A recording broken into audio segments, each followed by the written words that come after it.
Will my cancer come back?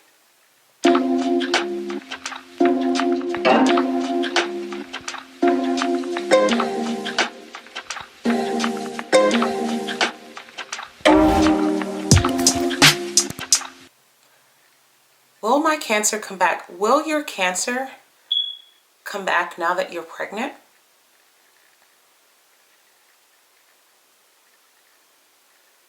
All right, welcome back to Natty B After Cancer.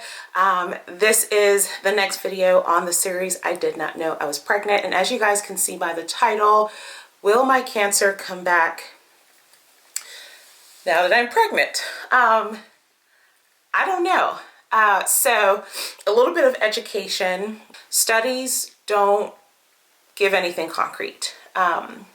All studies are able or have been able to determine thus far is that those who become pregnant after breast cancer don't necessarily have a higher risk of recurrence than those who do not become pregnant. So in short, studies do not tell you that you are not technically at risk, but what studies do tell you is that your risk is about the same as someone who doesn't get pregnant after cancer. Now, is there the possibility of cancer returning because of the incline in estrogen in my body that is a symptom of being pregnant and just being a woman in general? Absolutely. But the cancer also may not come back. And honestly, the same goes for if I wasn't pregnant or choose to never be pregnant. Studies have not been able to say if you get pregnant for sure your cancer is coming back, because there are women out there who have gotten pregnant and who have gone on to live many, many years without a recurrence. And then there are women out there who did not get pregnant for fear of a recurrence and they still had a recurrence nonetheless. So the thing with cancer is that it's really just like this stressful and overwhelming gamble. It's so uncertain, which is why some women decide, I just want to live my life. I don't want to sit here being afraid of having a recurrence when I don't even know if it's going to happen or not. I could have a child tomorrow and the cancer come back and I not make it. I can have a child tomorrow and the cancer come back and I live many, many years. I cannot have a child tomorrow and the cancer come back and I not make it. And I could choose to never have children and the cancer still return and I go on to live many, many years. It's just this gamble of you just don't know how your body's going to respond to those dormant cells. For myself, I've always, tried my best. I'm not perfect, but tried my best to be optimistic that my story will not be that I will have a recurrence.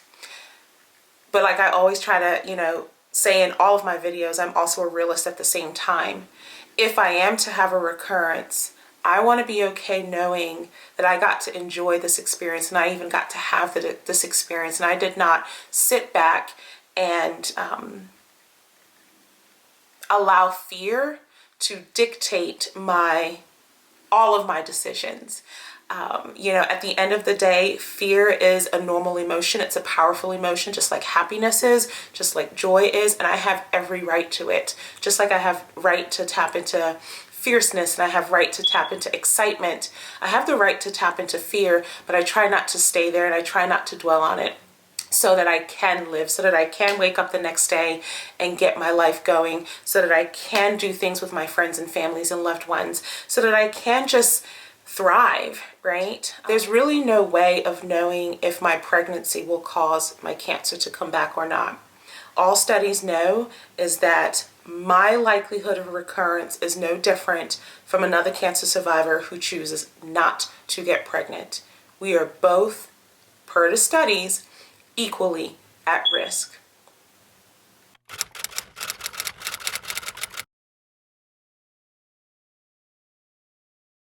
I'd be lying if I said that there were times where I'm not.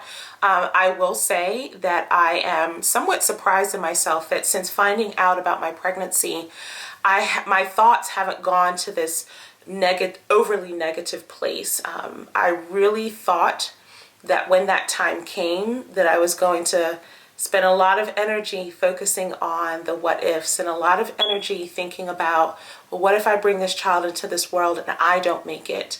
I thought I was going to spend a lot of energy trying to figure out how to prepare for the worst case scenario. And that hasn't happened, and I'm grateful for that. I really am thankful that I've been able to just go ahead and enjoy as much as possible the physical symptoms and, you know, that come with this journey and not be so cancer focused.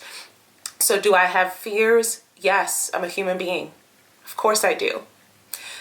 But on the other end of that, I just put forth a lot of effort and I'm intentional about not staying in my fears because I am happy and I am excited and I don't want to lose time in excitement. I don't want to lose time I'm so sorry, guys.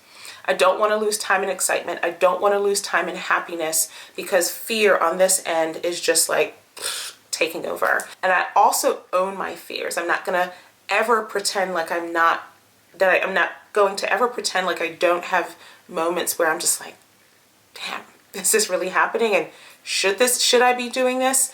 It happens. But Natty B is, you know, ready to bring baby Z into this world and be his mom and see what that's like.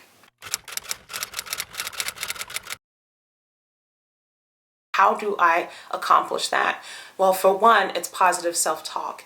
It's reminding myself that I am dope and that my body is the bomb. And my body has fought cancer. My body has, you know, endured a lot of things. And if I'm here today, who am I to doubt that my body would not be able to do the same if I ever had to deal with another health crisis? I also do a lot of journaling, like a lot of journaling. I actually plan to turn my journals into books one day. But when I'm tearful, when I'm happy, when I'm excited, when the baby kicks, when I'm confused, I journal. I put it all down because sometimes there isn't necessarily a place that you can go to or a person that you can go to at that moment. And you still need to be able to unload. So I unload with my two most powerful weapons, and that's a paper and a pen. In addition to that, I just keep working on my personal life goals, my professional development goals, my business, making sure that that continues to grow, my professional self at my full-time job. You know, just really looking at what my goals are, where I want to see myself, what I see for my husband and I, for our future growing family, for my parents, for my in-laws, you know, just all of those things, and keeping those at the forefront and remembering that those are still things that I would like to accomplish. And then lastly, it's really all of that helps me to remain hopeful. Again, every day is not perfect. I don't know if the cancer will come back. I pray it never comes back. I'm optimistic it shouldn't come back. It needs to stay under my feet where it belongs. And all I can do is take it one day at a time. And like my favorite motto and my tattoo says, a day awake is a day survived. And that's all I can control, nothing more.